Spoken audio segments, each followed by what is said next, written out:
Hello there and welcome. This is All 24 News special coverage on the Russia-Ukraine file, coming to you live from Algiers with me, Karim Fazakri.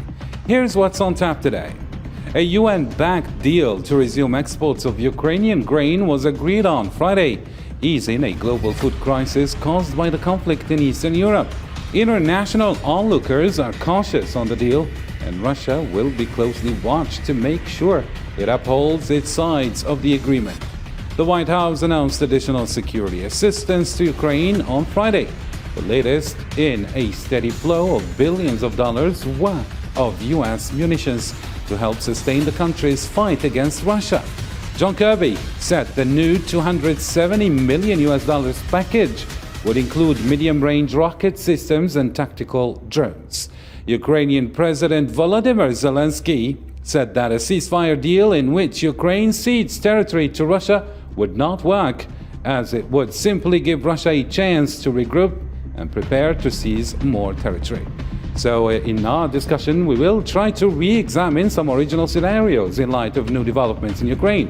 For that, I am joined live via Skype by Mr. Mykola Velkievsky, a former advisor to Chairman Committee in Parliament of Ukraine, from Ukraine, along with Dr. Greg Simons, an associate professor at Uppsala University from Sweden. Thank you, gentlemen, for being with us. The discussion right after this.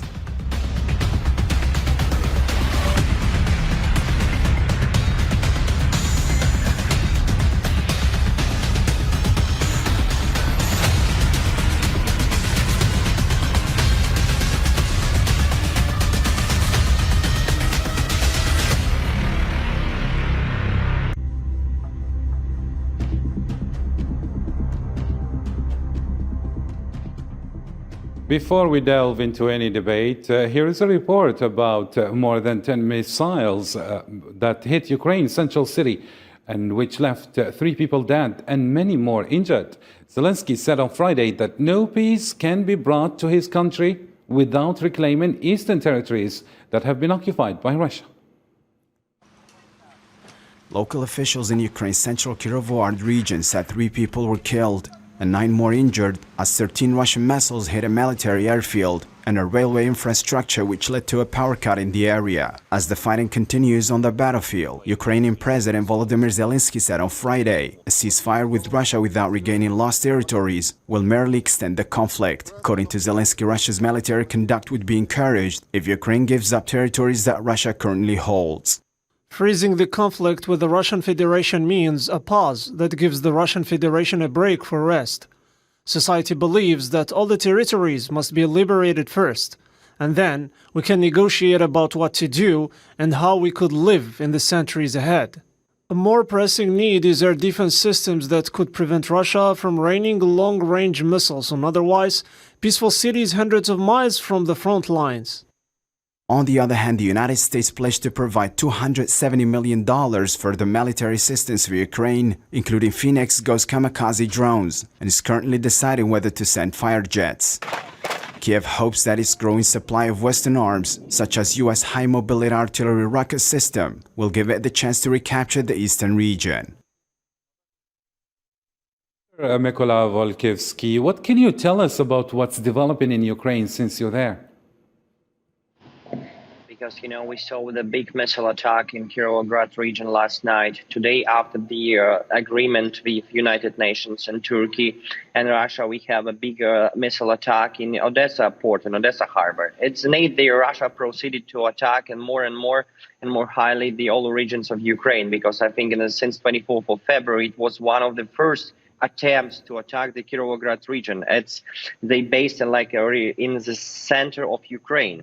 After that, we saw there a lot of missile attack on the universities in Kharkiv last week. Today, we have 9 days of the biggest massacre which was attacked in Vinnytsia.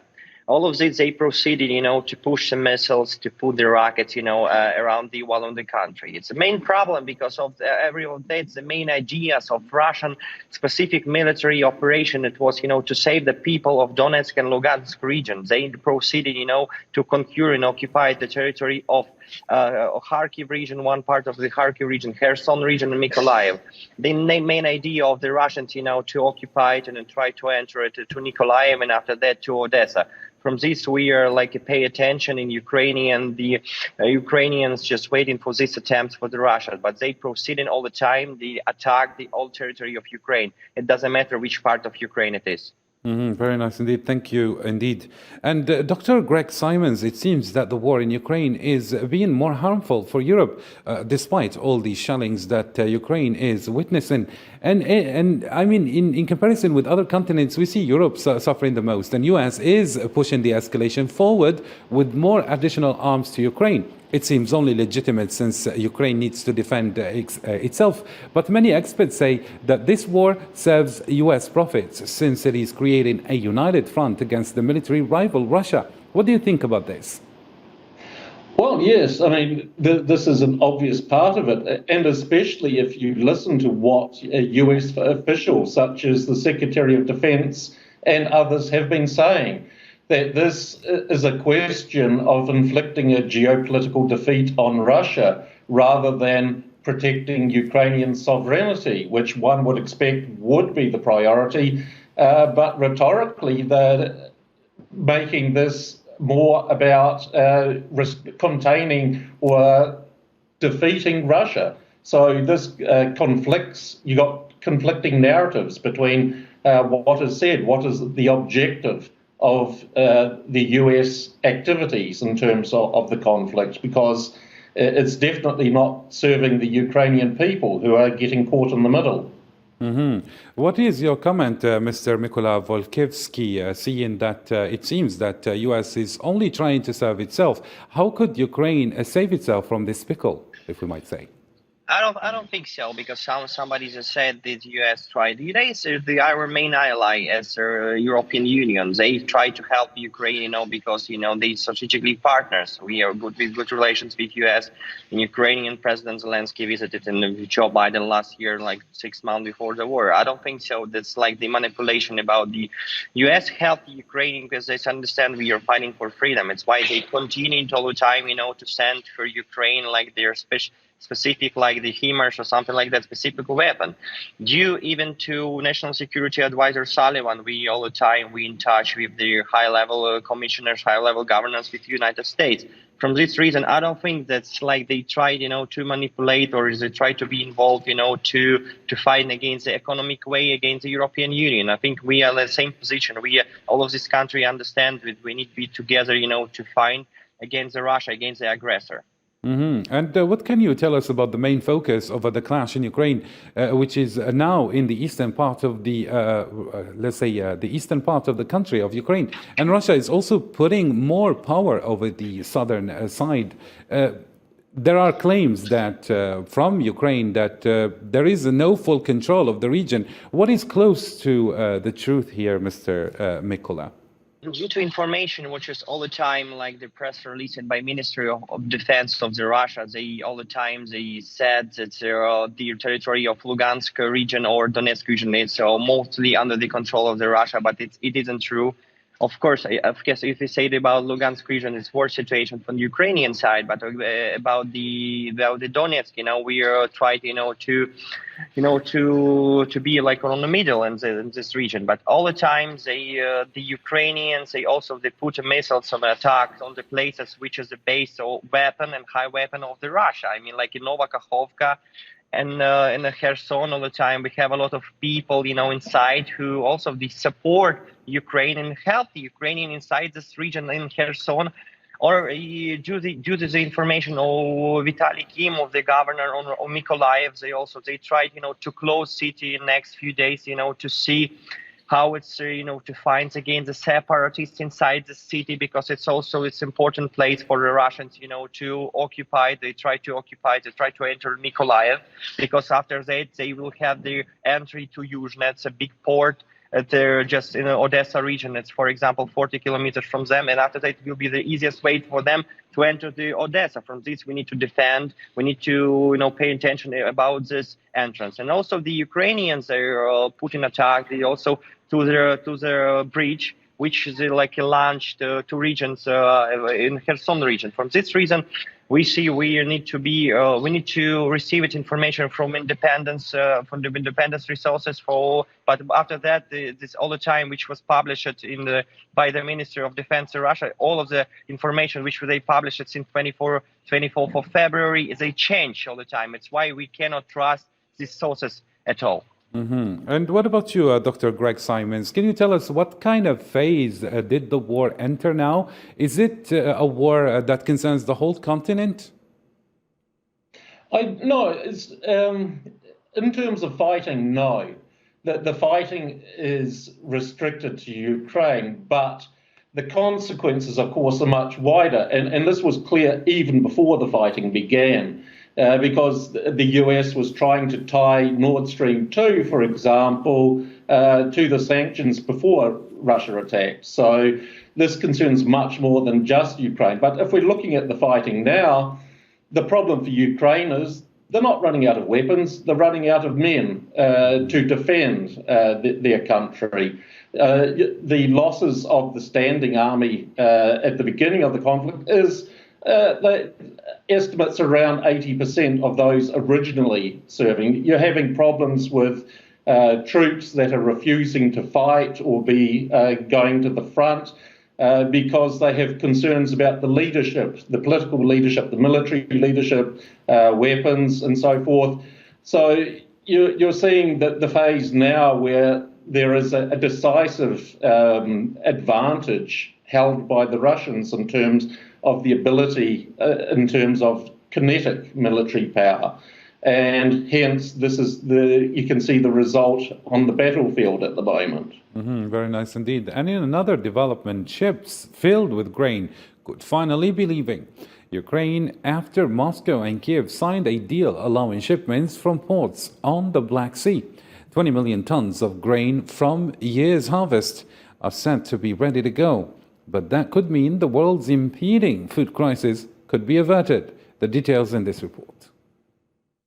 An unprecedented ceremony between two warring sides.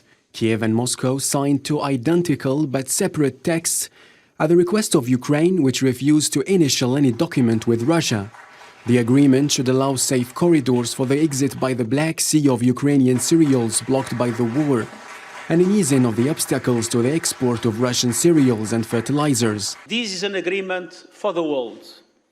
It will bring relief for developing countries on the edge of bankruptcy and the most vulnerable people on the edge of famine. And it will help stabilize global food prices, which were already at record levels even before the war, a true nightmare for developing countries. This mediation, backed by Turkey and the United Nations, is the first between Moscow and Kiev since the start of the war, and represents a breakthrough to the more than 25 million tons of grain which are waiting to be shipped abroad from Ukrainian ports. Önümüzdeki günlerde başlayacak. We have constantly dialogued with our Russian and Ukrainian counterparts. We have carried out in-depth exchanges in order to meet the expectations and concerns of both countries. Under the terms of the deal, Russia will not target ports while shipments are in transit. Ukrainian vessels will guide cargo ships through waters that have been mined. Turkey, supported by the United Nations, will inspect ships to relieve Russian fears of weapons smuggling. And Russian exports of grain and fertilizer via the Black Sea will be facilitated. However, analysts are skeptical that the agreement will not change things overnight.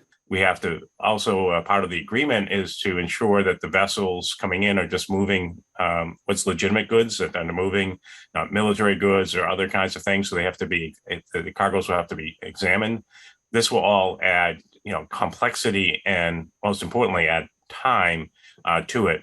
During the past 6 months, food prices have soared increasingly in many parts of the world, leaving millions of people facing a huge threat of malnutrition. Back to you, Mr. Mykola Volkiewski. How effective do you think this agreement on grain shipment, and do you think that the two parties will stick to it? First of all, I would like to say after 17 hours of making this agreement, the Russia attacked the Odessa port and Odessa harbor. It was due to the information which was given by spokesperson of Ministry of Foreign Affairs of Ukraine. You know why? It is okay agreement for the whole of the world. Yes, the whole of the world is waiting for, to fix the world food problem. But now, after this less than 24 hours, they proceed, to put the missile exact which this ship with the grain, with wheat, exist in Odessa harbor. Okay, from Ukrainian side, we make the agreement not with the Russia, we make an agreement with United Nations.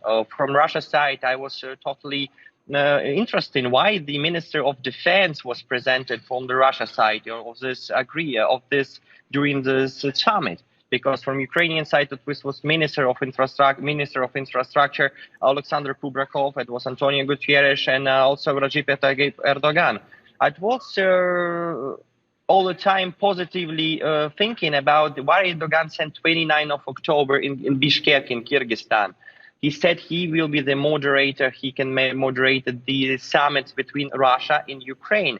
And now we see positively movements, from this way, because Erdogan can be the good politicians between Ukraine and Russia because he's with good relations, for example, with Putin. What he said during his press conferences in NATO summit, and also he's good relations with Ukraine, but he's more supported Ukraine. But from this, even the United Nations just put on the Twitter like 30 minutes ago, they said they concerned that it's a biggest mistake for Russia, to proceed this attack, Odessa harbor after less than 1 day of the agreement. We will see how this agreement will develop. But due to the declaration, it's a need to stop, to put the rockets in the zone of Black Sea and the zone of Odessa harbor. That's my answer. Very nice indeed. And Dr. Greg Simons, are the 120 days of the peace deal and the lift of restrictions of Ukrainian ports enough to halt the world food crisis? I mean, to what extent can the Russian-Ukrainian deal under UN and Turkey auspices would contribute to overcome the threats of the world food crisis? And is the world food crisis only dependent on the exports of Russia and Ukraine? Well, I mean, if we look at the issue of the food crisis, there was already talk of a food crisis before this conflict broke out. So if we're to look at it in this respect, the food crisis may be exacerbated by the current conflict. However, this is more, if we're talking about 120 days, then we can talk about it alleviating, or at least a food crisis, rather than solving it. Something more sustainable needs to be done in terms of long-term effects. And one can also see these rather counterproductive effects from what Europe is doing. For example, what is happening in the Netherlands with the farmers and also in the United Kingdom and other countries. So, I mean, this food crisis is much more than just what is happening in terms of the Russia-Ukraine war. And since the food crisis existed before, why do we see this monopoly in certain countries only, that there is a great deal of production of grain in certain countries, while others that are potentially to be food baskets, take Sudan for instance, or other African countries that have the potentials to be food basket to feed the whole world? Why doesn't the, let's say, world leaders do more perhaps to solve this food crisis, according to you, Mr. Greg Simons?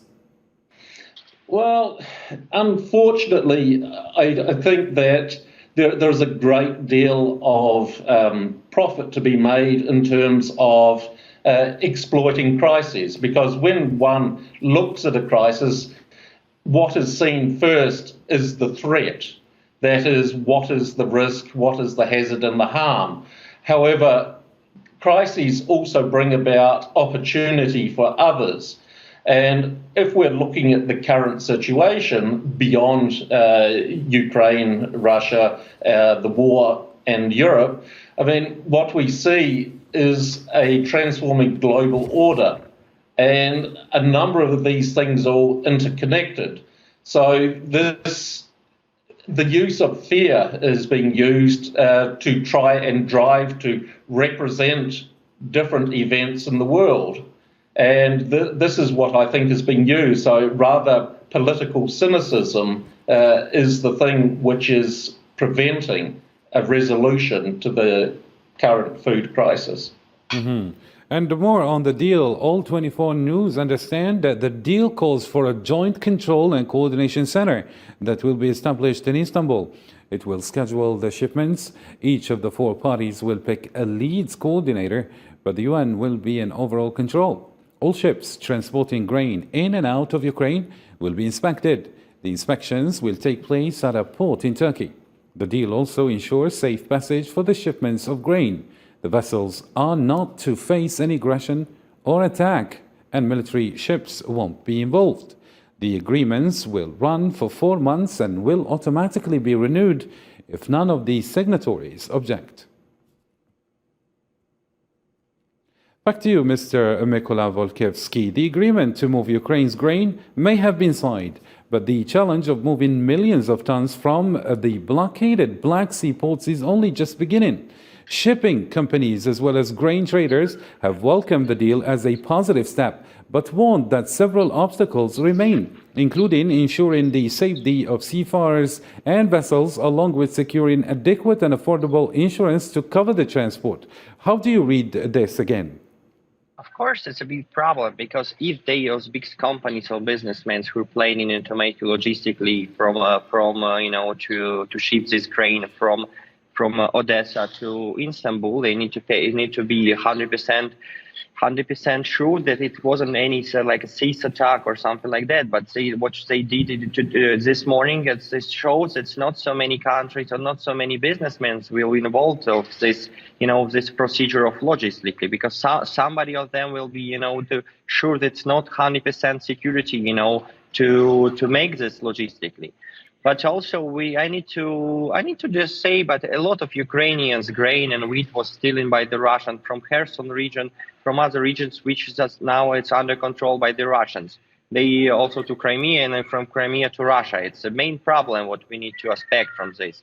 But also, I remember during the official last visit on Dan Beasley, the head of World Food Organization, he was pretty sure that we need to finalize the big problem with the food. And also, it can be an idea, but we will see how this 4 months will proceed, and after that, how this documents we resigned for the next 4 months, because now it's more important, to do as soon as possible, to help all the people around the world, even of Africa region. I remember it was some movements what you tried to do of Minister of Foreign Affairs Lavrov with Minister of Foreign Affairs Çavuşoğlu, but it was in late June. But now we have a big agreement. We have United Nations as an observation country, and we have a Turkey. And I'm sure there's inspections which will be provided from the Turkey. I will be sure it will be independent. From this reason, it will be good for Ukraine.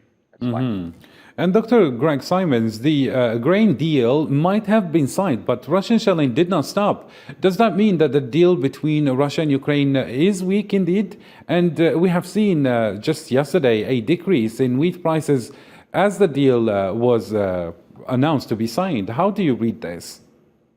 Well, I read it as a very tentative beginning, because as we know from other previous conflicts, it is very problematic to begin with because of a lack of trust.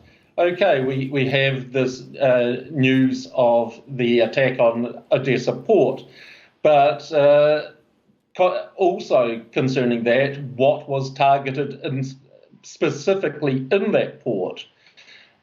So there are a number of things which are not known, but as I say, the history of things is about trying to build at least, if not trust or confidence, the ability to work together towards a common goal. So this is what needs to be established now, that, as has been said by the other speaker, okay, we've got 4 months now. So 4 months to try and get some kind of functioning logistics and politics and economics, all these things to put together so that the grain comes through. And then after that, to establish, as I said, maybe another 4 months. So that this 4 months is critical to establish some kind of working relationship, even if there is a lack of trust at this stage. And in a different development, Russia's state news agency said Lithuania has lifted a ban on rail transport of sanctioned goods into the Russian territory of Kaliningrad. Lithuania began blocking building materials and alcohol bound for the Russian oblast in June, citing EU sanctions. However, last week the bloc said that goods should be allowed through because the sanctions only affect road transit. The restrictions triggered an outcry and threats of retaliation from Moscow. So, Mr. Mykola Velkivsky, Russia has warned Lithuania of serious consequences after it banned the rail transfer of some goods to the Russian territory of Kaliningrad. Is gas really used here as a weapon? To say we need to understand geographically Kaliningrad, it's the former territory of Germany. We need to understand the history of this region and all to understand, what is going on now. From one side of Kaliningrad, we have the Poland. From one side, we have the Lithuania. We have the pre-Baltic countries. It's why they're due to information which was given by the Gitanas Nausėda today. If I'm not wrong, they let them in, to railway. Logistically, they pass in, from Lithuania to Kaliningrad, to pass. But when it's blocked, the trucks is blocked. They're not allowed it, to let into these goods, to this part of the region. But also we need to understand what is the future, because in June it was a lot of due to information to Ministry of Foreign Affairs of Russia, and also it was a lot of attempts to harm this kind of Lithuanian and Russian relations, because we know the first country was the people of Russia against it's Poland, and the second it's Lithuania, because it's so difficult relations between two of these countries. But now we have the economically today they started this this logistically opening this corridor to get to Lithuania to Kaliningrad. But also from the Polish side it's blocked, and from the other side of Kaliningrad we have they're open to the Baltic Sea. We will see how it will be. This conflict will develop. Many agreements will be made by the two countries. But I know the Gitanas Nausėda and all government of Lithuania they totally against the Russia. It will be difficult, to stop or to continue this kind of blocking by the trucks. But the railway it's already open today. And Dr. Greg Simons, the ban on the transit of certain goods to Kaliningrad represents an important stand by Lithuania against Russia. What is your take on this? How do you see this stand against Russia? Well, Lithuania has a complicated history given the Second World War and what happened afterwards. So in this regard, there is something else than just the current events, but also historical memory. But importantly, Lithuania was guaranteeing free passage of rail goods through Lithuanian territory in exchange for the Russian Federation recognizing its territorial borders. So Lithuania, in fact, was breaking an agreement which it made, which had secured its territorial recognition. So this is a rather dangerous game to play when you start breaking agreements which have been made in the name of national security and sovereignty. And what do you say about the exceptions that the Western Bloc have made regarding certain sanctions on Russia, especially when it regarded the maintenance works for the Nord Stream 1 pipeline? Mr. Greg Simons? Okay, yes. Well, Nord Stream 2 pipeline is problematic from all kinds of perspectives, because if we look at it, Russia was not the one that initiated Nord Stream 2. This came at a request from Germany. So, and of course, Germany has been pressured significantly by the United States. And I mean, this is starting to play into geoeconomics to reduce, along with the rest of the EU, the reliance on Russian energy, which has been gradually falling anyway. But the problem is that Russian energy supplies are still needed for Germany economically in terms of its industry to function, not to mention the residential households. So this is why you're having this break from countries such as Hungary, Greece and others that are refusing to sign on these different measures by the EU to reduce these. So this is why this cold feet with regards to Nord Stream 2, because it goes against the national interests of Germany to implement the abandonment of this project. And it seems that many of the sanctions can be against the interests of many nations. I wonder how Mr. Mykola Volkiewski sees that. I mean, when we see the EU bloc not being really that united regarding certain sanctions. We'll see how sanctions will be made by all countries, but we saw a lot of package of the sanctions since 24th of February.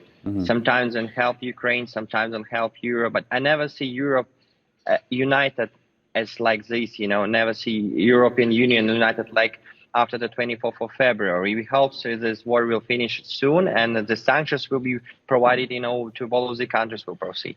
And how do you see the outrage of Volodymyr Zelensky against the exceptions that were implemented against these sanctions here? I think the position of Ukrainian president of also his images of all of the countries all around the world, because we know there are more and more people and more they supported Ukraine and also they will keep support. But again, the sanctions, what Ukrainian president said during his last press conferences, we are thankfully for these countries, to make these packages of sanctions against Russia. But we saw it's not so harmful for all of the people from around the world. I mean, like from the European Union or USA. And Dr. Greg Simons, what realistic sanctions can we implement here and perhaps strengthen? And how do you see a way out of this? Well, sanctions have proved remarkably ineffective, which was quite predictable from the beginning. So, I mean, sanctions have already been anticipated by Russia before the 24th of February. And so it has, in a number of regards, already anticipated and prepared for sanctions to be implemented. And so, I mean, if you're looking at the utter economic chaos which is reigning throughout the West because of the sanctions they've imposed, I mean, it's utterly self-destructive. But instead of acknowledging that this is self-destructive, they keep doubling down. So, I mean, you can see on the one hand, the political leadership of this Western-centric bloc, which are following the lead and directions of the United States, but you're seeing a greater divergence from people, ordinary people who take the consequences of these sanctions much more hard than those who are in power. Indeed. And so already that there are a number of elections which are going to take place this year. And I mean, this is going to place even greater political pressure on those who are following the sanctions. The people understand that the sanctions are not effective and not delivering what the Western leaders said they would deliver. Thank you indeed, Dr. Greg Simons, and thank you, Mr. Mykola, for all these thorough analysis. Thank you, dear viewers, for keeping it here on All 24 News. It's the end. Bye for now.